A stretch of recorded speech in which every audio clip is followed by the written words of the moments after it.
మకర సంక్రాంతి అంటే సూర్యుడు మకర రాశిలోకి ప్రవేశిస్తాడు. కాలము రెండుగా ఉంటుంది, దక్షిణాయనము ఉత్తరాయణము. దక్షిణాయనంలో దేవతలందరూ నిద్రపోతారు, ఉత్తరాయణంలో నిద్రలేస్తారు. దేవతలు నిద్రలేస్తారంటే బ్రాహ్మీ ముహూర్తమునందు లేస్తారు, తెల్లవారుజామున 3 గంటల వేళ. దేవతలకి తెల్లవారుజాము వేళ అంటే అది పరమ పవిత్రమైనటువంటి కాలం. అందుకే ఉపనయనాలు, వివాహాలు, దేవతా ప్రతిష్టలు ఇవన్నీ ఉత్తరాయణ పుణ్యకాలంలో జరుగుతాయి. ఆ ఉత్తరాయణ పుణ్యకాలంలోకి సూర్యుడు ప్రవేశించగానే మజ్జనం దానికి ప్రాధాన్యత. సాధారణంగా స్నానం చేసేటప్పుడు ఏం చేస్తాం? చెంబుతో నీళ్లు తీసి తల మీద పోసుకుంటాం.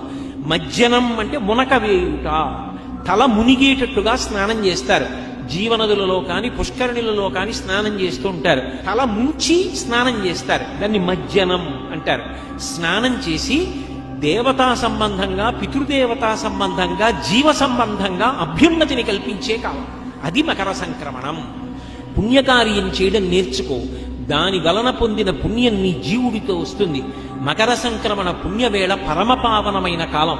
ఉత్తరాయణ పుణ్యకాలం దేవతలందరూ